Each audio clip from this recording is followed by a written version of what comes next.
Mari kita buka Alkitab kita sekali lagi dari Roma pasal 5 ayat 3 sampai ayat yang ke-5.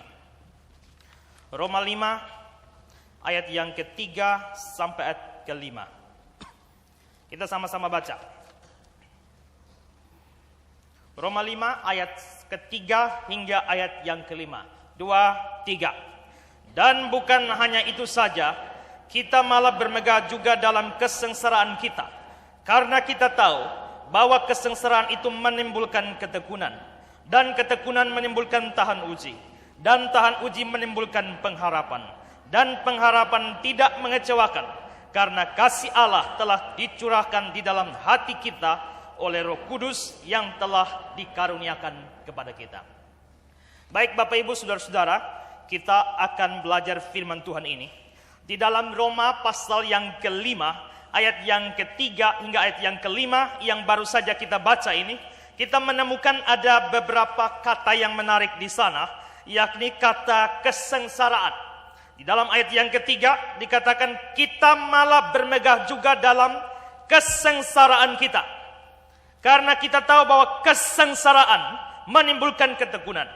Ketekunan menimbulkan tahan uji menimbulkan pengharapan. Jadi saudara-saudara, di dalam Roma pasal yang ke-5 ini, kalau kita memperhatikan konteksnya, maka Roma pasal 5 ini sementara bicara tentang hasil pembenaran. Dan kita dikatakan di dalam ayat yang pertama, sebab itu kita yang dibenarkan karena iman, kita hidup dalam damai sejahtera dengan Allah oleh karena Tuhan kita Yesus Kristus. Jadi Roma pasal yang ke-5 ini memang berbicara tentang orang-orang yang sudah Kristen. Roma pasal yang ke-5 ini berbicara tentang orang-orang yang telah dibenarkan oleh Allah, yang telah disucikan oleh Allah, yang telah ditebus oleh Allah lewat darah Kristus Yesus. Meskipun demikian saudara-saudara, dikatakan langsung di dalam ayat yang ketiga, kita malah bermegah juga dalam kesengsaraan kita. Jadi kita adalah orang percaya. Yang dimaksudkan dengan kita dalam Roma pasal 5 adalah orang-orang percaya yang sudah ditebus, tetapi juga dikatakan bahwa kita bermegah di dalam kesengsaraan. Itu berarti bahwa orang yang percaya, orang yang sudah Kristen sungguh-sungguh, orang yang sudah sungguh-sungguh di dalam Tuhan pun masih bisa menghadapi kesengsaraan. Ini jelas berbeda sekali dengan paham teologi kemakmuran yang dikembangkan oleh banyak pendeta, banyak gereja. Katanya orang Kristen tidak boleh sakit, karena orang Kristen yang sakit itu mempermalukan Tuhan. Orang Kristen tidak boleh menderita, karena orang Kristen yang menderita itu mempermalukan Tuhan. Padahal di dalam bagian ini jelas, ayat yang pertama, ayat yang kedua bicara tentang orang Kristen yang telah dibenarkan oleh Allah. Tetapi ayat yang ketiga berbicara tentang kesengsaraan. Tetapi kesengsaraan Kristen ini bukan kesengsaraan yang sia-sia. Di dalam ayat yang ketiga dikatakan kesengsaraan itu akan menimbulkan ketekunan. Ketekunan menimbulkan tahan uji menimbulkan pengharapan. Jadi faktanya adalah bahwa orang yang benar, orang yang sudah di dalam Tuhan pun bisa menderita. Orang di dalam Tuhan pun bisa menghadapi hal-hal yang sangat menyakitkan sekalipun. Nah saudara-saudara, satu pertanyaan yang banyak digumuli oleh ilmu filsafat maupun teologi adalah hubungan antara Allah dan penderitaan atau kejahatan. Di satu sisi ada Allah, di sisi lain ada dunia ini yang penuh dengan kejahatan, penuh dengan penderitaan. Lalu orang berpendapat bahwa dunia ini pastilah dunia yang tidak sempurna. Dunia ini adalah dunia yang tidak sempurna, dunia ini adalah dunia yang penuh kekurangan, penuh kelemahan. Kalau dunia ini sempurna, kita tidak mungkin mengeluh. Kalau dunia ini sempurna, kita tidak mungkin menangis.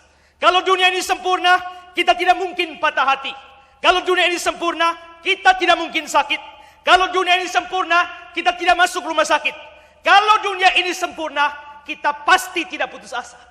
Tapi faktanya kita bolak-balik sakit, masuk rumah sakit, ada yang tidak disembuhkan sampai mati. Faktanya ada orang yang jadi gila. Faktanya ada orang yang akhirnya lemah syarafnya. Faktanya ada orang yang tidak bisa tahan terhadap pergumulan hidup, lalu bunuh diri, loncat ke laut. Ada yang pilih gantung diri, ada yang pilih minum obat-obat terlarang, sampai akhirnya tamat riwayatnya. Kalau dunia sempurna, kenapa kita mengalami itu? Tapi kalau kita mengalami semua itu, kita mengalami kecewa, kita mengalami putus asa, kita mengalami tekanan, kita mengalami sakit, kita mengalami berbagai penderitaan. Ini bukti bahwa dunia kita ini memang tidak sempurna. Dunia kita ini memang banyak cacat celah. Dunia kita ini memang punya kekurangan. Nah, saudara-saudara, setiap orang yang kecewa lalu bunuh diri makin banyak setiap tahun. Dan saudara-saudara tahu negara mana yang pernah dihitung, negara mana yang paling banyak bunuh diri? Orang-orang warga mana paling banyak bunuh diri? Itu adalah negara Jepang. Negara Jepang itu masyarakatnya paling banyak bunuh diri. Padahal Jepang ini dari tingkat teknologi, dari kemajuan ekonomi, mereka sudah sangat tinggi. Lebih daripada India, lebih daripada Kamboja, lebih daripada Filipina, dan lain sebagainya. Tetapi saudara-saudara, hitung-hitung di negara berkembang ini, orang yang bunuh diri masih kurang dibandingkan dengan orang di Jepang. Berarti saudara-saudara, tingkat ekonomi yang makin tinggi, tingkat teknologi yang makin tinggi, ternyata tidak melepaskan manusia dari sejumlah kelemahan. Itu berarti bahwa dunia kita ini tidak sempurna. Sekarang masalahnya, dunia ini tidak sempurna, tapi Allah itu sempurna. Dunia ini tidak sempurna, Allah sempurna. Tapi di sisi lain, Allah lah yang menciptakan dunia. Kalau Allah itu sempurna, kenapa dia tidak ciptakan dunia yang sempurna? Kenapa dia tidak ciptakan dunia yang tanpa cacat celah? Kenapa dia tidak ciptakan dunia yang tidak atau tanpa kekurangan? Faktanya, dunia kita tidak sempurna. Sekarang bagaimana menjelaskan antara keberadaan Allah yang sempurna dengan fakta dunia yang tidak sempurna? Maka manusia harus memberi jawab itu. Ini menarik sekali. Jadi Allah yang sempurna sementara menciptakan dunia yang tidak sempurna. Jikalau Tuhan adalah Tuhan yang sempurna dan maha kuasa, kenapa dia tidak hapus penderitaan dari dunia? Kalau dia adalah Allah yang sempurna, Allah yang maha kuasa, kenapa dia membiarkan kejahatan terjadi? Kalau dia adalah Allah yang maha kuasa dan sempurna, kenapa dia bisa membiarkan pendeta mati ditabrak? Kalau memang dia Allah yang sempurna, kenapa dia bisa biarkan di Sulawesi sana ada pendeta sementara memimpin ibadat ditembak dan mati? Kalau dia Allah yang sempurna dan maha kuasa, kenapa dia tidak bisa mencegah supaya gereja tidak dibakar? Kenapa dia tidak bisa mencegah ada anak-anak Tuhan yang cinta-cinta Tuhan justru diperkosa? Kalau Allah itu sempurna, kalau Allah itu maha kuasa, kalau Allah itu mampu, kenapa dia tidak mencegah semua kejahatan? Kenapa dia tidak mencegah semua penderitaan? Tapi dia biarkan penderitaan itu terjadi. Maka seolah-olah ada gap. Allah sempurna, dunia tidak sempurna. Allah yang sempurna menciptakan dunia yang tidak sempurna. Maka semacam gap atau jurang pemisah antara yang mencipta dan yang dicipta. Ada jurang pemisah antara sang Khalik dengan yang dicipta. Maka saudara-saudara, jika Tuhan adalah Tuhan yang sempurna maha kuasa, sekali lagi, kenapa dia tidak melenyapkan penderitaan? Kenapa dia tidak melenyapkan kesulitan? Kenapa dia tidak melenyapkan sakit penyakit? Kenapa dia tidak melenyapkan semua masalah kita? Maka saudara-saudara, saya berkata di pendahuluan tadi bahwa pertanyaan hubungan antara Allah dan kejahatan penderitaan merupakan pergumulan atau pertanyaan yang berusaha diselesaikan baik oleh ilmu filsafat maupun juga oleh teologi. Sekarang saya ingin mengajak saudara melihat bagaimana ilmu filsafat menyelesaikan problem ini. Di satu sisi Allah yang sempurna, di sisi lain ada fakta dunia yang tidak sempurna. Bagaimanakah filsafat menyelesaikan itu? Saudara-saudara, kalau saudara belajar filsafat, baca banyak buku filsafat, khususnya filsafat yang menjawab persoalan tentang ini, maka kita akan melihat bahwa filsafat sebenarnya tidak menyelesaikan masalah, tapi justru tambah masalah. Mereka lihat bahwa pada dasarnya Allah itu sempurna, lalu dunia itu tidak sempurna. Lalu mereka punya dua kemungkinan. Jika Allah sempurna, dunia harus tidak sempurna. Jika Allah sempurna, dunia harus sempurna. Kalau dunia tidak sempurna, itu berarti Allah memang tidak sempurna. Saudara mengerti ini? Kalau Allah sempurna, harusnya menghasilkan dunia yang sempurna. Faktanya dunia tidak sempurna. itu berarti Allah itu tidak sempurna. Karena tidak mungkin Allah yang sempurna menghasilkan dunia yang tidak sempurna. Tidak mungkin dunia yang sempurna dihasilkan oleh Allah yang sempurna. Jadi kalau dunia tidak sempurna, pasti Allah tidak sempurna. Inilah yang dipikirkan oleh filsafat. Bahkan filsafat melangkah lebih jauh. Mereka melangkah lebih jauh, lalu akhirnya menjadi ateis. Itulah sebabnya banyak filsuf menjadi ateis. Ludwig Feuerbach misalnya, dia sampai akhirnya memikirkan semua ini. Lalu dia berkata bahwa yang disebut sebagai Allah itu adalah mimpi dari manusia. Itu adalah kepercayaan manusia kasta rendah yang sakit hati. Itu kata Ludwig Feuerbach. Sehingga Feuerbach berkata, kalau ada orang yang masih percaya ada Allah pada zaman ini, itu orang sakit hati, itu kasta rendah. Kalau kastanya sudah tinggi, tidak mungkin percaya Allah. Maka Feuerbach berkata, manusia harus kembali dari teologi kepada antropologi. Dari kepercayaan akan adanya Allah, kembali kepada kepercayaan pada diri manusia sendiri. Lalu Friedrich Nietzsche. Nietzsche adalah seorang anak pendeta. Tetapi saudara-saudara, pergumulannya begitu luar biasa. Umur 14 tahun, dia langsung mengumumkan sebagai seorang yang bebas dari agama. Seorang yang tidak ada kaitan dengan agama. Lalu saudara-saudara, dia bergumul. Akhirnya dia menjadi seorang ateis. Sehingga filsafat Nietzsche yang paling terkenal adalah Allah sudah mati. Itu filsafat Nietzsche. Maka saudara-saudara, Nietzsche memberikan pengumuman. Peristiwa paling penting zaman ini adalah Allah sudah mati. Allah adalah hasil ciptaan manusia. Jadi bukan Allah yang cipta manusia. Manusia yang cipta Allah. Kenapa manusia bisa cipta Allah? Bagaimana manusia bisa cipta Allah? Lalu Nietzsche berkata, orang di dunia ini kan menderita. Lalu karena menderita secara alamiah, dia bilang, coba ada orang yang bisa tolong saya. Manusia di dunia susah, sedih.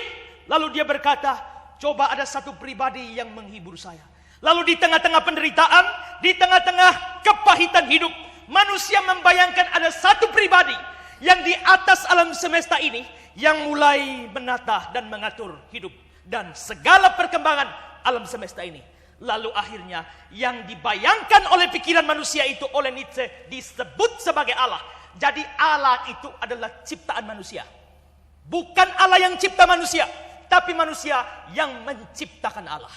Saudara-saudara, inilah yang dikerjakan oleh filsafat. Filsafat hendak menjawab gap antara fakta kesempurnaan Allah dan fakta ketidaksempurnaan dunia.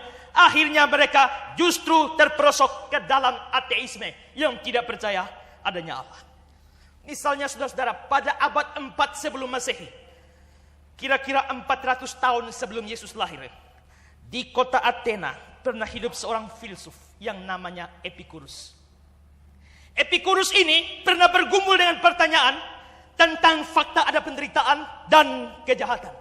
Dikaitkan dengan fakta adanya Allah yang sempurna, yang maha kuasa, yang baik. Di satu sisi ada Allah yang sempurna, Allah yang baik. Tapi di sisi lain ada penderitaan. Bagaimana dua hal ini, dua kutub ini bisa diselesaikan? Ketegangan antara dua kutub ini. Lalu akhirnya si Epicurus ini memberikan 4 kemungkinan dari fakta ini. Hubungan antara Allah dan kejahatan atau penderitaan. Dia bikin kemungkinan pertama. Kemungkinan pertama, Allah itu mau menghapus kejahatan dan penderitaan, tapi tidak mampu. Allah mau, tapi tidak mampu. Kalau Allah mau menghapus kejahatan, tapi tidak mampu, berarti Allahnya lemah. Allah kurang kuat. Allah tidak punya kuasa.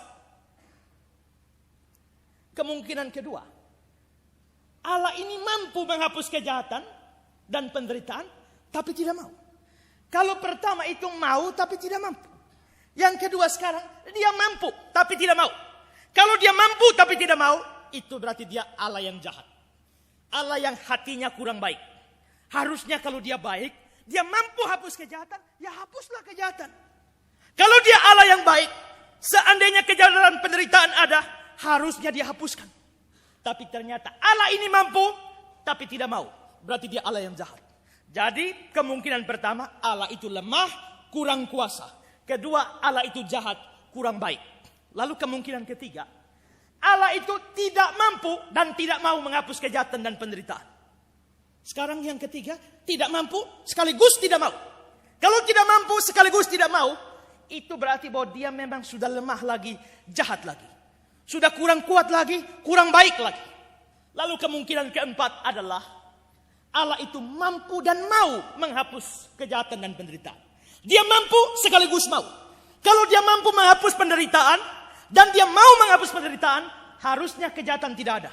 Tapi ini bertentangan dengan fakta. Faktanya penderitaan, kejahatan tetap ada dalam dunia. Maka saudara-saudara, itu berarti dari 4 kemungkinan ini, kemungkinan keempat gugur. Tinggal pilih yang 3 saja.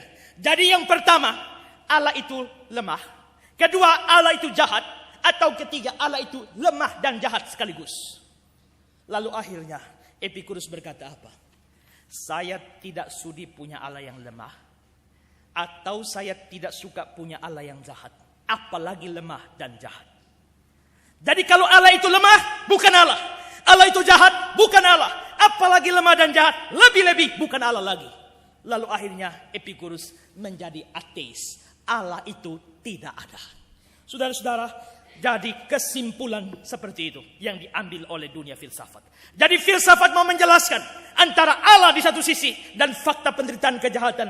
Mereka menyelesaikan justru terperosok masuk ke dalam ateis sampai berkesimpulan sebenarnya Allah itu tidak ada. Ini penyelesaian dari dunia filsafat. Sekarang bagaimana dunia teologi menyelesaikan masalah seperti ini? Saudara-saudara, di dalam teologi itu ada satu bagian yang khusus untuk membicarakan fakta ini, membicarakan ketegangan ini, membicarakan gap antara Allah yang sempurna, Allah yang maha kuasa, Allah yang maha baik, tapi di sisi lain ada kejahatan, ada penderitaan, ada penindasan, ada segala macam duka cita di sini. Bagaimana menyelesaikan ini dan ini? Maka di dalam teologi ada satu bidang yang namanya teodisi. Teodisi ini adalah satu bidang teologi yang khusus untuk menyelesaikan masalah ini. Nah, saudara-saudara, teologi itu bersumber dari kitab suci. Tanpa kitab suci tidak mungkin ada teologi. Maka teologi yang benar adalah teologi yang berdasarkan kitab suci. Kita boleh berteori apa saja, boleh berpendapat apa saja, sepanjang tidak dibicarakan dalam kitab suci, maka itu bukan teologi yang benar. Apa saja pandangan saudara, itu adalah teologi saudara. Bahkan kemarin di dalam kelas yang saya ajar, saya bilang, pada dasarnya semua orang adalah teolog. Lepas dari Anda itu teolog yang benar atau teolog yang acak-acakan. Semua kita adalah teolog. Waktu saya bicara tentang Allah ada, Anda bilang, menurut saya Allah tidak ada. Kalau menurut Anda Allah tidak ada, itulah teologi Anda. Teologi Anda adalah Allah tidak ada. Jadi semua orang adalah teolog. Tergantung sekarang teologi Anda itu adalah teologi yang baik benar atau teologi yang amburadul atau kacau balau. Tapi teologi yang benar harus bersumber dari kitab suci. Orang boleh berteori apa saja, kasih pendapat apa saja. Ada tidak dibicarakan tidak di dalam kitab suci. Kalau tidak dibicarakan dalam kitab suci, apakah itu masih masuk dengan prinsip kitab suci atau tidak? Saya pernah ditanya oleh orang, Pak, judi itu dosa apa tidak? Saya bilang dosa. Terus dia bilang, coba Pak tolong cari Kejadian sampai Wahyu. Kasih tunjuk saya satu kata judi saja. Saya tidak pernah tahu. Saya pulang cari dari Kejadian sampai Wahyu. Memang tidak pernah ada satu kata judi pun di Alkitab. Apakah karena tidak ada kata judi, itu berarti judi dilegalkan? Judi sesuai firman Tuhan? Tidak. Meskipun tidak ada katanya, tetapi konsep yang dibicarakan firman Tuhan itu ada. Karena itu ada dosa-dosa modern. Sekarang, pakai sabu-sabu. Dosa apa tidak? Dosa. Coba cari di Alkitab Kejadian sampai Wahyu. Mana ada kata sabu-sabu? Tidak ada. Itu juga mungkin orang berpikir, orang bisa berdebat panjang lebar, merokok itu dosa apa tidak? Lalu banyak orang bilang, oh tidak. Jadi pendeta pun boleh merokok. Kenapa? Kitab suci coba tunjukkan mana satu ayat yang bilang rokok tidak boleh. Memang kalau cari ayatnya tidak ada. Tetapi kita harus melihat dari keseluruhan prinsip Alkitab. Itu teologi yang benar. Jadi teologi yang benar harus berdasarkan kitab suci. Kalau kitab suci tidak membicarakannya, kita stop sampai batasan itu. Makanya saya ditanyakan oleh orang, Pak, ngidam itu dosa atau tidak? Saya pusing. Bukan ngidam itu dosa atau tidak. Pertanyaannya begini, Pak, mohon penjelasan tentang pandangan Alkitab terhadap ngidam. Wah, sepanjang Alkitab tidak ada pernah dibahas tentang masalah ngidam. Sampai saya harus mencari tahu bagaimana penjelasan psikologi, bagaimana penjelasan biologi terhadap sana. Sampai saya berkesimpulan bahwa ngidam tidak dosa, tapi ngidam bisa membawa pada dosa. Misalnya kalau ngidam mangga tetangga, ya, ngidam mangga tetangga yang ada, tapi minta suaminya harus curi. Kalau minta baik-baik tidak mau. Pokoknya saya mau. Mama mau mangga tetangga, tapi hasil curian bapak, hasil jeri lelah bapak. Nah, kalau ngidamnya begitu, itu jadi dosa. Jadi saudara-saudara, tergantung konsepnya. Jadi ada banyak sekali yang dipertimbangkan. Tetapi, teologi yang benar bersumber dari wahyu Allah di dalam kitab suci. Maka untuk menyelesaikan ketegangan ini, menyelesaikan gap ini antara fakta Allah sempurna, Allah Maha Kasih, Allah Maha Baik, Allah Maha Kuasa, dengan fakta dunia yang penuh penderitaan, dunia yang penuh kejahatan, kita harus back to the Bible. Kembali kepada kitab suci. Apa yang kitab suci katakan? Saudara-saudara, maka kita perlu kembali kepada kitab suci. Kita lihat waktu kitab suci membicarakan tentang dunia ini, waktu Allah menciptakan dunia ini, bagaimana gambaran kitab suci tentang dunia pada awalnya. Sekarang saya ajak saudara melihat cukup banyak ayat. Misalnya pertama Kejadian 1 ayat 4. Dalam Kejadian 1 ayat 4 dikatakan Allah melihat bahwa terang itu baik. Terang itu baik. Ayat 10. Lalu Allah menamai yang kering itu darat, dan kumpulan air itu dinamainya laut. Allah melihat bahwa semuanya itu baik. Ayat 12. Tanah itu menumbuhkan tunas-tunas muda, segala jenis tumbuh-tumbuhan berbiji, segala jenis pohon-pohonan menghasilkan buah yang berbiji. Allah melihat bahwa semuanya itu baik. Ayat 18. Dan untuk menguasai siang dan malam dan untuk memisahkan terang dari gelap, Allah melihat semuanya itu baik. Ayat 21. Allah menciptakan binatang-binatang laut yang besar, segala jenis makhluk hidup yang bergerak, berkeriapan dalam air, segala jenis burung yang bersayap. Allah melihat semuanya itu baik. Ayat yang ke-25. Allah menjadikan segala jenis binatang liar, dari segala jenis ternak, segala jenis binatang melata di muka bumi. Allah melihat semuanya itu baik. Saudara lihat, baik, semua baik, semua baik, semua baik, semua baik. Sekarang ayat 31. Maka Allah melihat segala yang dijadikannya itu sungguh amat baik. Semua baik, baik, baik, baik, baik. Ujung terakhir, sungguh amat baik. Bahasa Indonesia ini pemborosan. Karena sungguh sama dengan amat. Kalau sudah sungguh, jangan amat. Kalau sudah amat, jangan sungguh. Tapi kalau sungguh amat itu pemborosan dalam bahasa Indonesia. Hanya saja bahasa Indonesia memang terbatas. Dalam bahasa Ibrani, istilah ini adalah tov. Dan tov ini bukan baik biasa. Baik yang luar biasa baik. Orang Kupang bilang baik pumbai, nah itu tov. Jadi kalau bilang sungguh baik tidak cukup, bilang sangat baik juga tidak cukup. Maka supaya bisa mewakili kata tov dibilang sungguh amat baik. Jadi dunia ini tadi kita bisa lihat pertama teorinya Allah yang sempurna. Kenapa menciptakan dunia yang tidak sempurna? Allah yang maha kuasa. Kenapa ciptakan dunia yang penuh cacat celah? Allah yang maha baik. Kenapa ciptakan dunia dengan penderitaan dan kejahatan? Ternyata menurut kitab suci Tuhan tidak menciptakan dunia seperti itu. Tuhan justru menciptakan dunia dalam keadaan baik, dalam keadaan sempurna, dalam keadaan yang sangat-sangat baik. Dan saudara-saudara, inilah mulanya Tuhan menciptakan dunia seperti itu. Bahkan Tuhan menciptakan alam semesta ini dengan keserasian-keserasian, keadilan-keadilan, keharmonisan-keharmonisan di sana sini. Ada orang yang satu hari kepanasan, berlindung di bawah pohon beringin. Waktu dia lihat-lihat pohon beringin, dia lihat pohonnya besar. Kalau tidak tahu pohon beringin, ingat lambang negara kita. Ya, pohon beringin. Ataukah dari Partai Golkar pasti tahu. Pohon beringin dia lihat-lihat ke atas. Buah beringin itu kecil-kecil begini. Dia bilang ini tidak seimbang. Pohonnya besar sekali. Buahnya sekecil ini. Terus dia lihat, di situ ada pohon labu. Labu buahnya besar-besar begini. Tapi pohonnya cuma merayap-merayap. Ini tidak adil. Harusnya pohon besar dikasih buah besar. Pohon merayap cukup dikasih seperti kelereng. Jadi sepertinya Tuhan tidak pas menaruh buah kecil di pohon besar dan menaruh buah besar di pohon merayap. Waktu dia timbang-timbang, pikir-pikir, dia lagi duduk di bawah pohon beringin.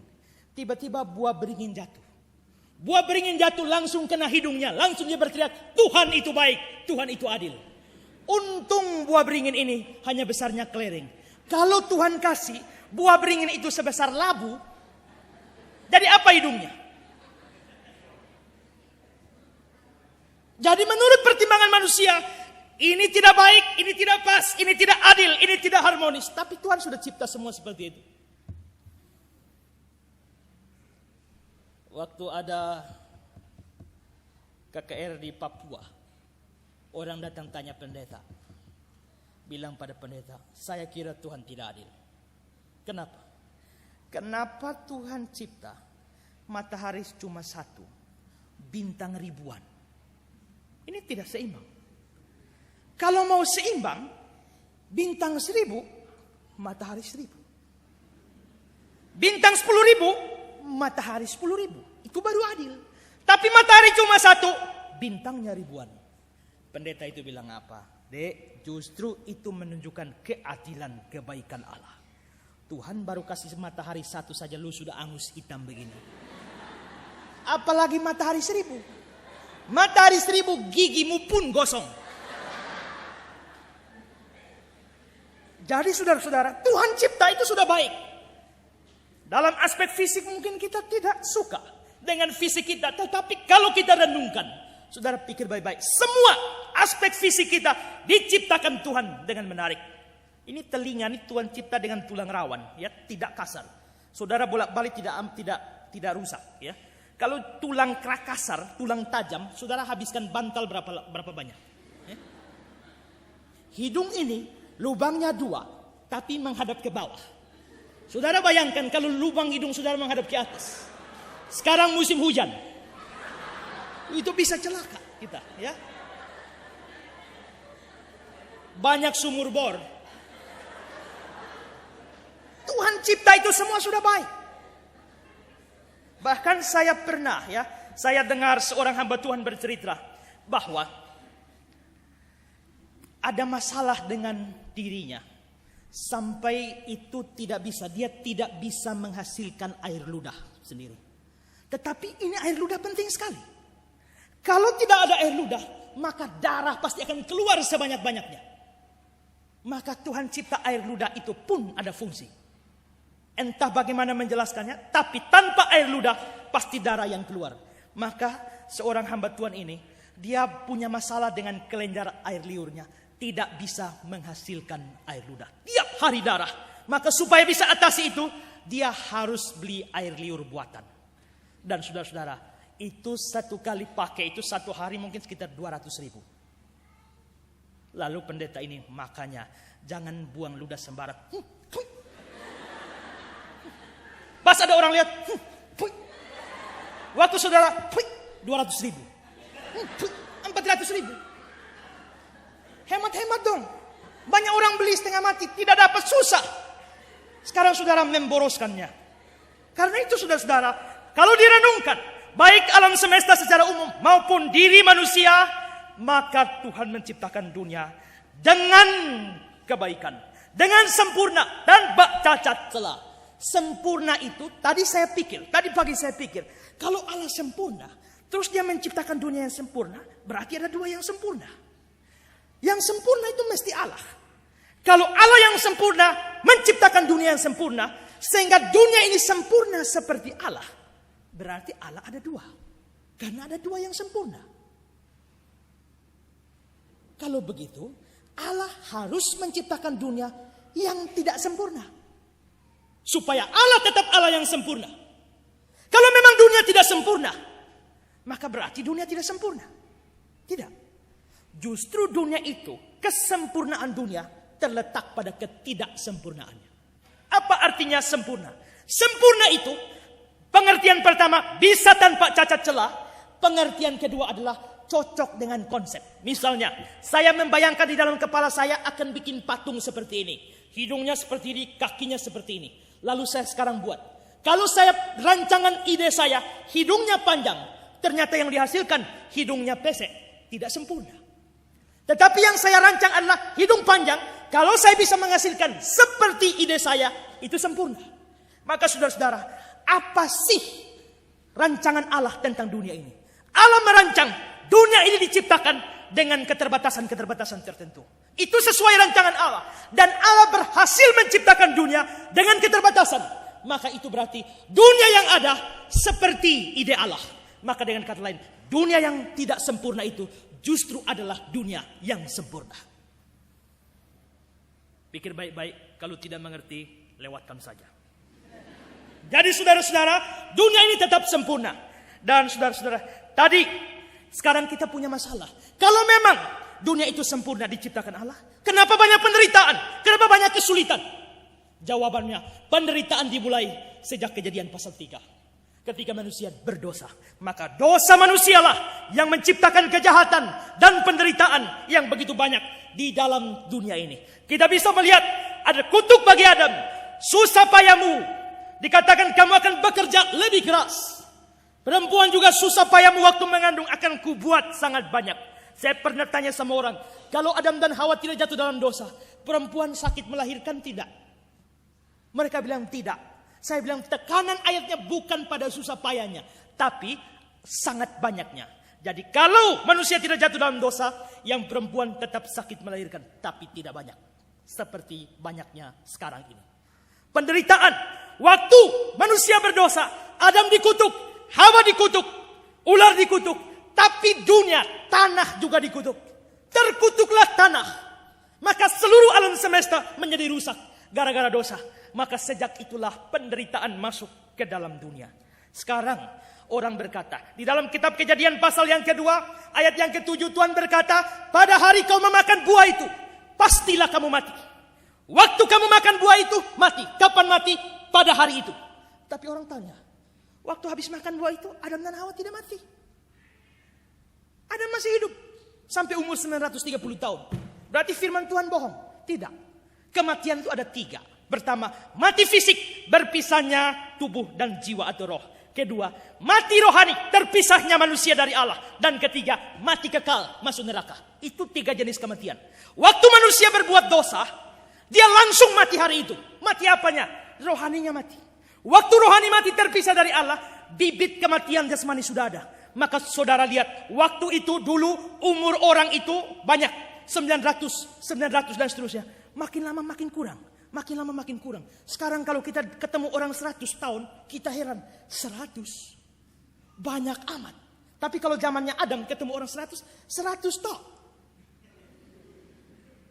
Dosa membuat manusia, Kejadian 6, dosa membuat manusia umurnya makin pendek. Maka waktu kematian rohani menyusul kematian jasmani. Kalau tidak kembali kepada Kristus, maka mati kekal, sambungnya masuk neraka. Jadi saudara-saudara, perhatikan baik-baik. Sekarang, Kristus sudah menebus kita. Waktu Kristus menebus kita, kita tidak masuk neraka lagi. Berarti kita bebas dari kematian kekal. Dan juga kita bersatu kembali dengan Allah. Yaitu kematian rohani. Kita bebas. Jadi kematian rohani disingkirkan, kematian kekal disingkirkan. Terus pertanyaan kita, kenapa kita masih mati? Kenapa kita masih mati fisik? Kalau dosa mengakibatkan 3 kematian ini, sekarang Kristus sudah menebus kita, harusnya 3 kematian dihapus, sehingga kita tidak mati lagi. Tapi faktanya, mati rohani tidak lagi, karena kita bersatu dengan Allah. Mati kekal tidak lagi, kita tidak masuk neraka. Tapi kenapa mati fisik ini masih kita alami? Ini yang menjadi pergumulan berat. Maka saudara-saudara, filsafat bertanya, jikalau Allah Maha Kuasa, mengapa dia tidak menghancurkan, menghapus kejahatan di dalam dunia ini? Tapi teologi bertanya, apakah penderitaan dan kejahatan itu tidak bernilai? Apakah penderitaan dan kejahatan itu tidak ada maknanya? Teologi bertanya, apakah manusia yang tidak pernah menderita lebih baik daripada manusia yang menderita? Itu tidak pernah ditanyakan oleh filsafat. Itu tidak pernah dipikirkan oleh pikiran yang sempit. Maka hari ini kita pikirkan itu. Kalau seumur hidup saudara hanya pikir saja berapa rupiah yang saudara hasilkan. Dolar hari ini berapa? Berita apa hari ini? Mungkin saudara pikir itu saja. Hari ini pikir lebih serius. Filsafat bertanya, kenapa Allah yang Maha Kuasa tidak menghapus kejahatan? Tapi teologi bertanya, apakah kejahatan memang tidak ada manfaat? Apakah penderitaan memang tidak ada manfaat sama sekali? Justru saudara-saudara, kita sekarang melihat manusia lebih banyak menderita. Manusia yang ditempa dengan berbagai penderitaan, tuanya dia akan lebih bahagia. Tapi orang yang tidak pernah menderita, mau apa saja ada, minta apa saja ada. Anak-anak yang dimanjakan, waktu susah sedikit mengeluh, waktu sakit sedikit berteriak, waktu kesulitan sedikit putus asa. Kenapa? Karena mereka tidak dilatih dengan penderitaan. Waktu saya di sekolah teologi dulu, hampir rata-rata satu kelas kami punya kesulitan keuangan. Maka tiap semester sekolah harus mengeluarkan buku hutang. Hutangnya si A sekian juta, hutang si B sekian juta, hutang si C sekian juta. Harus dibayar. Tempo 2 minggu tidak lunas, angkat cover. Maka masing-masing berdoa dan bergumul sedemikian rupa. Tapi ada satu kawan yang memang keluarganya kaya raya. Sehingga waktu datang daftar hutang, dia angkat telepon, Kak tolong kirim uang. Hari itu juga uang datang. Kak tolong uang, hari itu juga uang datang. Dia pokoknya telepon, uang pasti datang. Sekarang, siapakah yang imannya dibentuk? Justru yang bergumul, yang deadline-nya tinggal 1 hari, kalau tidak lunas, keluar. Maka ada kawan-kawan yang memang betul-betul angkat cover dan keluar. Tapi 2-3 hari bergumul di luar, ada orang bayar, dia masuk kembali. Kekuatan dia, pada akhirnya dia lebih kuat daripada orang yang tahu saja ada, tahu saja ada. Maka engkau orang tua, jangan suka manjakan anak. Karena kalau suka manjakan anak, anak minta A, saudara kasih A. Anak minta B, saudara kasih B. Maka pada tuanya nanti, kekuatannya kropos. Pada saat kalau alami kesulitan, pada saat alami masalah, dia tidak akan kuat menghadapi itu. Saya heran ketika melihat pengalaman di Jawa, ada anak-anak yang dimarah papanya. Hei, diam! Nangis bercucuran air mata. Saya lihat itu heran saya. Kenapa hanya suruh diam dia bisa nangis? Kok lembut sekali hatinya. Kalau saya, diam! Tidak ada masalah saya. Kenapa? Karena saya telah dilatih dengan pukulan-pukulan yang berat pada masa kecil. Ya. Saya pernah menghilangkan pulpen bapak saya. Dan tangan beliau yang kekar itu mencengkram di leher saya dan diangkat. Kaki saya terangkat dari lantai. Dan saya terangkat. Dan waktu tangan kanannya menghantamku, aku pun jatuh rebah tak sadarkan diri. Saya sering menghadapi itu. Maka saya begitu heran. Kalau lihat, hei diam, kok nangis? Apanya yang salah? Masalahnya, karena saya dididik dari kecil dengan begitu keras, saya lebih kuat. Tapi anak itu kropos sekali, baru suara kasar, nangis. Maka saudara-saudara, orang yang banyak menderita, itu lebih banyak kuat. Orang yang kurang menderita, itu kurang kuat. Orang yang tidak pernah menderita, atau dengan kata lain, saya katakan, tidak punya kesempatan menderita. Itu menjadi orang yang kropos. Penderitaan itu ada baiknya. Manusia bertanya, Tuhan mengapa engkau membiarkan dunia ini penuh dengan penderitaan dan kejahatan? Dan Alkitab menjawab, ada baiknya penderitaan. Menguji jiwamu, membangun imanmu, membentuk karaktermu. Saudara-saudara, mengapa orang tidak punya daya tahan? Karena tidak mendapat kesempatan untuk memperoleh kesulitan. Berbahagialah saudara yang diberi kesempatan untuk mencapai atau memperoleh kesulitan. Stephen Tong berkata, apa bedanya orang yang agung, orang yang lebih agung, dan orang yang paling agung? Bedanya di mana? Orang yang agung, orang yang lebih agung, dan orang yang paling agung. Bedanya di mana? Lalu beliau menjawab, orang yang agung pernah menderita. Orang yang lebih agung itu lebih banyak menderita. Dan orang yang paling agung itu menderita paling banyak. Lalu beliau kasih contoh, misalnya Beethoven. Beethoven seniman paling ulung. Dan dia dilahirkan dalam banyak penderitaan dan kesulitan. Tapi karena dia banyak mengalami penderitaan, banyak menghadapi kesulitan, dia berhasil menciptakan lagu-lagu, menciptakan musik-musik yang sangat indah. Bahkan katanya simfoni nomor 7, 8, dan 9 itu diciptakan pada saat dia sudah buta. John Newton yang menciptakan lagu Amazing Grace. Sangat besar anugerahmu.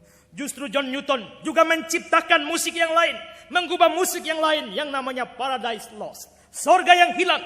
Dan saudara-saudara, dia menciptakan Paradise Lost ini dalam sastra Inggris yang terbaik dan sangat panjang, sangat mulia. Tapi dalam keadaan apa dia menciptakannya? Justru pada saat dia tuli. Heran ya. Tuhan bisa pakai orang buta untuk bikin lagu. Tuhan bisa pakai orang tuli untuk mengubah musik. Kalau kita sering nyanyi, aku bernyanyi bahagia, memuji Yesus selamanya. This is my story, this is my song, praising my Savior all the day long. Siapa yang cipta lagu itu? Ku berbahagia yakin teguh. Itu dicipta oleh seorang Fanny Crosby. Tapi Fanny Crosby bukan orang yang gampangan. Dia orang yang menghadapi penderitaan luar biasa. Dalam usia yang sangat kecil, dia dibawa karena sakit. Dokter kasih obat yang salah, mengakibatkan dia menjadi tuli, lumpuh, lalu sampai tidak bisa bikin apa-apa lagi. Tapi di dunia ini tidak ada orang yang banyak menciptakan lagu sebanyak Fanny Crosby. Dan hari ini kita masih nyanyi, this is my story, this is my song. Kenapa? Orang-orang yang menderita menghasilkan karya-karya yang agung, karya-karya yang luhur. Tapi orang-orang yang dimanjakan, yang tidak pernah menderita, apa yang dihasilkan bagi dunia? Tidak ada. Maka saudara-saudara, kalau filsafat bertanya, kenapa Tuhan tidak hapus penderitaan? Kenapa Tuhan tidak hapus kejahatan? Maka teologi bertanya, apakah penderitaan sama sekali tidak punya manfaat? Apakah penderitaan tidak punya fungsi? Apakah penderitaan tidak punya kebaikan di dalam diri kita? Justru saudara-saudara, kalau filsafat berkata, adanya penderitaan membuktikan Tuhan tidak maha kuasa, teologi menjawab lain. Jawaban teologi adalah, adanya penderitaan membuktikan Tuhan maha kuasa. Kok bisa? Karena penderitaan, Tuhan bisa menyatakan kuasanya di dalam orang buta, di dalam orang lumpuh, di dalam orang tuli. Maka itu kemahakuasaan Tuhan. Itu berarti bahwa penderitaan membuktikan kemahakuasaan Tuhan. Bahwa Tuhan itu mampu bekerja lewat orang-orang yang begitu menderita. Maka saudara-saudara, berhati-hatilah. Kalau saudara tidak pernah diizinkan untuk menderita, itu artinya ada yang tidak beres dengan hidup saudara. Karena itu saudara-saudara, ingat, penderitaan bukan tidak ada arti. Penderitaan bukan berarti Tuhan jahat. Penderitaan bukan berarti Tuhan tidak berkuasa. Penderitaan justru membuktikan Tuhan mempunyai kuasa. Tuhan punya kekuatan untuk manusia yang menderita. Dan saudara-saudara, meskipun kita, sayang sekali tidak semua orang bisa pahami konsep ini. Sehingga itulah yang menyebabkan reaksi terhadap penderitaan berbeda-beda. Si A dikasih pukulan 10 kali. Dia kuat, tidak jatuh. Si B dikasih pukulan 10 kali dengan bobot yang sama. Belum sampai 10, pukulan ketiga sudah KO. Kenapa? Daya tahan yang berbeda. Daya tahan yang berbeda. Dan daya tahan yang berbeda terhadap penderitaan ini disebabkan oleh bagaimana kita memandang dua hal. Pertama, bagaimana kita memandang Allah. Dan kedua, bagaimana kita memandang penderitaan. Saudara-saudara, di Amerika pernah ada satu anak muda datang ke sebuah gereja, menghadap pendeta, lalu dia mulai ketemu pendeta, langsung ngamuk. Saya benci dengan Tuhan. Saya marah dengan Tuhan. Saya akan melawan Tuhan. Pendeta itu diserang seperti itu kaget. Ada apa nih? Orang masuk-masuk tidak tahu dari mana, langsung serbu dan maki-maki Tuhan. Melawan Tuhan, marah kepada Tuhan, kecewa terhadap Tuhan.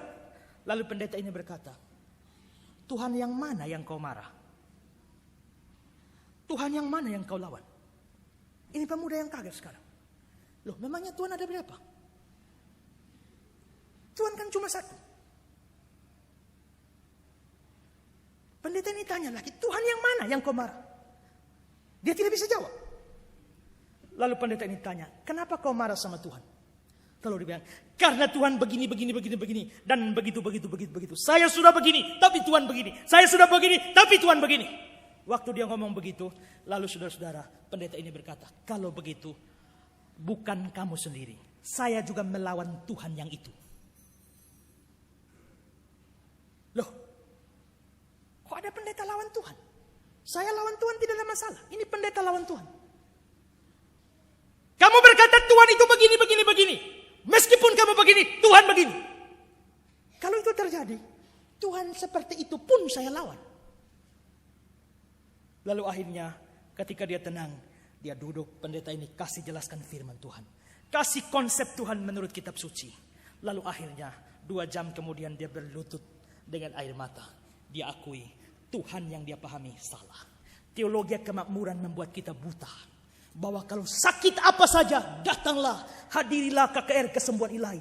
Lumpuh, buta, pasti lihat, pasti jalan. Orang mati, pasti bangkit. Waktu saudara buta, tidak sembuh, saudara bilang apa? Tuhan, saya kecewa kepada Tuhan. Saya marah kepada Tuhan. Tuhan yang mana yang kau marah? Bukan Tuhan kitab suci. Karena Tuhan kitab suci tidak pernah janji bahwa semua sakit pasti disembuhkan. Tidak. Itu Tuhannya orang-orang teologi kemakmuran yang mengajarkan seperti itu. Siapa ajar bahwa kalau kita minta apa saja Tuhan pasti kasih. Itu diajarkan teologi kemakmuran. Kalau kita minta apa saja Tuhan pasti kasih. Sekarang waktu kita minta ini, minta itu, minta ini, minta itu, doa puasa tidak dapat. Lalu kita bilang, Tuhan engkau kejam. Tidak, Tuhan tidak kejam. Tuhan yang salah yang kau pahami. Tapi Tuhan kitab suci tidak seperti itu. Karena itu saudara-saudara, tergantung pemahaman orang. Saudara lihat, waktu reaksi terhadap penderitaan berbeda-beda. Keluarga Ayub menderita. Dan itu berarti bahwa Ayub dan istrinya juga menderita. Tapi bagaimana reaksi? Istri Ayub dengan lantang berkata kepada Ayub, kutukilah Allahmu dan matilah. Tapi bagaimana reaksi Ayub? Ayub berkata, Tuhan yang memberi, Tuhan yang mengambil, terpujilah nama Tuhan. Berarti ada reaksi yang berbeda-beda. Maka saudara-saudara, reaksi yang berbeda-beda itu tergantung dari bagaimana kita memahami Allah dan bagaimana kita memahami penderitaan. Meskipun demikian, setiap kali saudara menderita, pasti saudara kecewa. Pasti saudara mungkin meneteskan air mata. Saudara bimbang, saudara khawatir, saudara sedih. Maka saudara-saudara, bagaimana waktu menghadapi penderitaan? Saya akan menyampaikan dengan singkat kepada saudara apa yang saudara perlu ingat waktu saudara menderita. Waktu saudara menderita, apa yang perlu saudara ingat?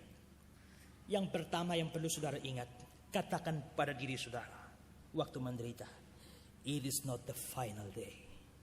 Ini bukan hari terakhir. Apa itu hari ini? Hari ini adalah satu hari yang terletak di antara 2 hari. Hari ini terletak di antara hari kemarin dan hari besok. Itu hari ini. Pada waktu hari ini lewat, maka besok menjadi hari ini. Hari ini menjadi, kemarin menjadi hari ini menjadi besok. Lewat, setiap hari ada hari.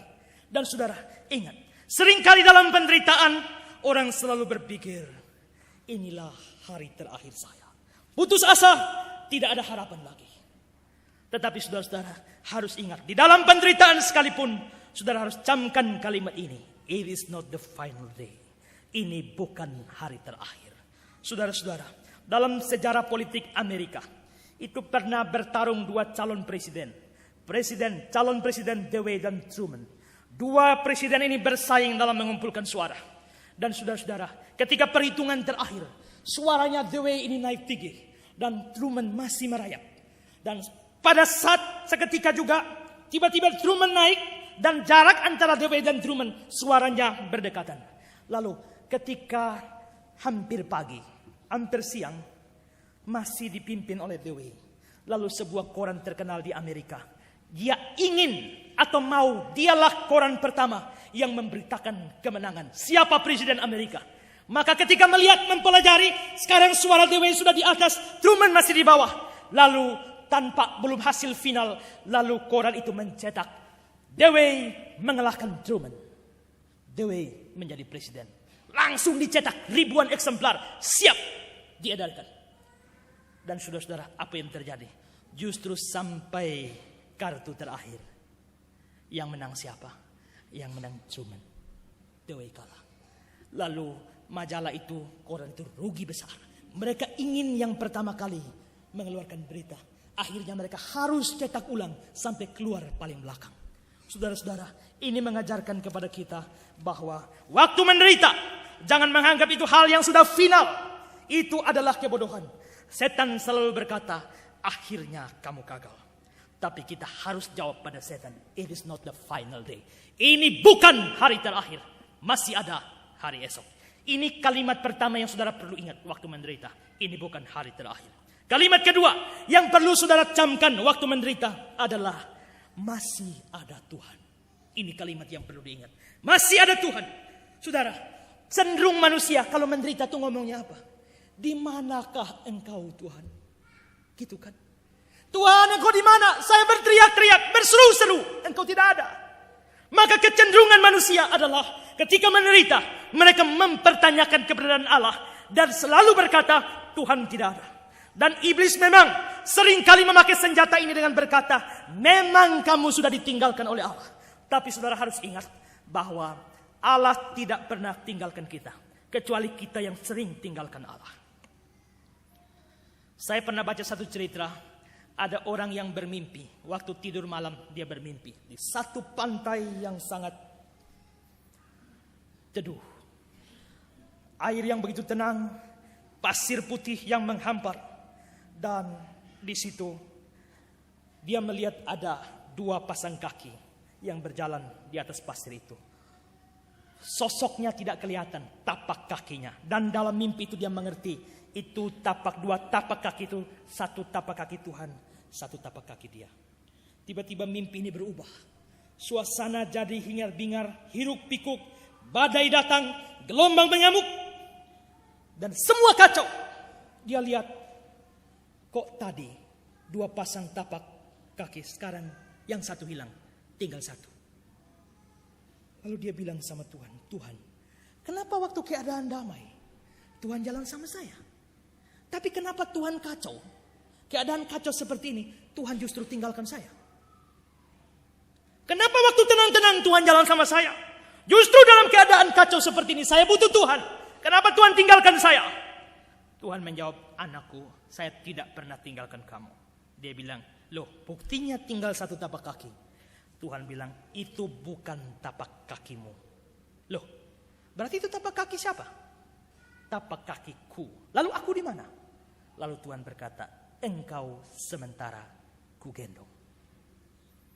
Tuhan tidak pernah tinggalkan kita sendiri. Saudara-saudara, pemazmur berkata, sekalipun aku berjalan dalam lembah kekelaman, aku tidak takut bahaya, sebab engkau besertaku. Ini kalimat kedua yang saudara ingat. Masih ada Tuhan. Kalimat ketiga yang perlu saudara ingat waktu menderita. Saudara harus camkan baik-baik. Kita tidak sendiri. Atau saya tidak sendiri. Saudara, satu kecenderungan orang yang menderita adalah dia merasa orang yang paling menderita di dunia ini. Betul tidak? Kalau menderita, waduh, saya orang paling sengsara di dunia ini. Saya orang paling melarat di dunia ini. Saya orang paling sakit di dunia ini. Seolah-olah tidak ada orang lain lagi yang sakit seperti dia. Maka inilah akibat dosa. Di dalam penderitaan pun orang masih egois. Di dalam penderitaan pun masih mau jadi nomor satu. Sayalah orang paling menderita di dunia ini. Saudara-saudara, ingat, iblis berkata, kamu adalah orang yang paling sengsara. Tetapi firman Tuhan berkata, kita tidak sendiri. Di Jerman ada janda korban perang dunia kedua. Ditinggal mati oleh anaknya. Suaminya sudah lama mati dan sekarang dia hanya punya satu orang anak. Dan anak ini gugur sebagai tentara di medan perang. Dan dia begitu menderita. Dia sama sekali menutup diri. Tidak mau ketemu siapapun juga. Tidak mau makan, tidak mau minum. Tidak mau buat apapun. Hanya mengurung diri di kamar. Menangis, tiap hari menangis. Dan dia merasa dia adalah orang yang paling sengsara, paling menderita di dunia. Siapa saja datang berkunjung pasti ditolak. Sampai satu hari datang kawan akrabnya untuk mengunjungi dia. Karena sungkan, akhirnya dia keluar. Diajak jalan-jalan. Jalan-jalan kemana? Kawan akrab ini ajak jalan-jalan untuk melihat korban-korban perang yang lain. Dia diajak untuk ketemu dengan satu ibu tua. Suruh ibu tua ini bersaksi. Ibu tua itu berkata, akibat dari perang, anak saya tiga mati. Dibawa lagi ke janda yang lain. Janda yang satu lagi bersaksi. Akibat perang, anak saya 5 mati. Tambah suami 1. Mati semua. Dibawa lagi ke orang lain bersaksi.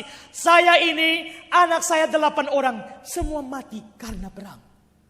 Setelah dia lihat, ini mati 4, ini mati 5, ini mati 8. Saya mati 1. Berarti saya masih lebih baik dari mereka.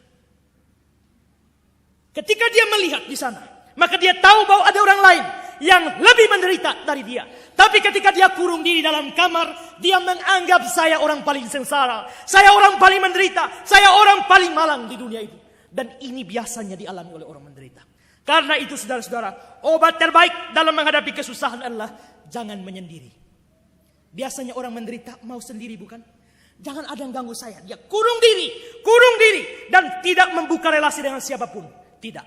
Itu saudara menjadi bulan-bulanan setan. Karena itu saudara, cara terbaik, obat terbaik untuk atau berada dalam keadaan susah adalah kunjungilah orang-orang yang lebih susah. Saudara akan mengerti, saudara tidak sendirian. Ada banyak orang lain yang juga menderita, bahkan lebih menderita dari saudara. Saudara, kalau saudara sakit dan saudara merasa paling menderita, saudara kira saudara paling menderita? Saya pernah baca satu daftar panjang, rekor masuk rumah sakit terlama. Saudara masuk rumah sakit berapa lama? Ada yang di sini masuk rumah sakit 1 bulan? Ada. Ada yang pernah masuk rumah sakit 1 tahun? Tidak ada. Ada yang pernah masuk rumah sakit, waktu masuk sampai keluar 10 tahun. Saudara natal 10 kali di rumah sakit? Tidak ada. Tapi saudara, sejarah dunia mencatat rekor orang masuk rumah sakit. Ada orang yang juara 1 itu adalah orang yang masuk rumah sakit. Dia masuk rumah sakit umur 3 tahun. Keluar dari rumah sakit umur berapa? Umur 103 tahun. Itu sudah mati. Jadi dia di rumah sakit itu 100 tahun. Dia natal 100 kali di rumah sakit. Jadi saudara bayangkan, perawatnya itu mulai urus dia dari bayi sampai dia opa-opa. 100 tahun di dalam rumah sakit. Saudara sakit berapa lama di rumah sakit? Saudara baru sakit 2 minggu. Saudara, Tuhan, saya paling sengsara, paling menderita. Orang lain 1 abad di rumah sakit. Maka saudara-saudara, jangan berpikir bahwa saudara seorang diri. Kita tidak sendiri. Dan yang terakhir saudara-saudara, yang terakhir yang harus kita ingat dikala kita menderita adalah penderitaan akan menjadi kemenangan. Penderitaan akan menjadi kemenangan. Ingat satu hal, penderitaan kita akan lewat. Perasaan menderita kita akan disembuhkan, akan dipulihkan, akan dibebat oleh Tuhan. Tuhan akan menolong kita melewati semua penderitaan ini. Dan ada titik terakhir dari penderitaan kita. Lagu yang mungkin biasa dinyanyikan oleh kaum wanita. Tak pernah Tuhan janji, hidupku takkan berduri. Dan satu penggalan kalibernya berbunyi demikian. Aku tahu satu kali awan gelap kan berlalu, sang surya bersinar dengan megah, dan bulan dan bintang memancarkan cahayanya. Haleluya, Tuhan puaskan jiwaku. Saudara bisa tahu, saya tidak hanya bisa khotbah, bisa nyanyi juga. Jadi saudara mengerti, Tuhan tidak pernah membiarkan kita sendiri. Tapi penderitaan, aku tahu satu kali awan gelap akan berlalu, sang surya akan bersinar. Ini iman, iman yang mengatakan bahwa penderitaan akan menjadi kemenangan. Jika setan berkata, kamu tamat sampai di sini. Jika setan berkata, kamu tidak bisa keluar lagi. Saudara harus mengatakan 4 kalimat ini. Ini bukan hari terakhir. Masih ada Tuhan. Aku tidak sendiri. Dan Tuhan akan menjadikan aku pemenang. Di akhir hidup dari Ayub ketika dia menderita. Di Ayub pasal 23 ayat 10 dia berkata, karena ia tahu jalan hidupku, seandainya ia menguji aku akan timbul seperti emas. Mari kita sama-sama baca kembali Roma 5 ayat 3 sampai 5. 2, 3. Dan bukan hanya itu saja, kita malah bermegah juga dalam kesengsaraan kita.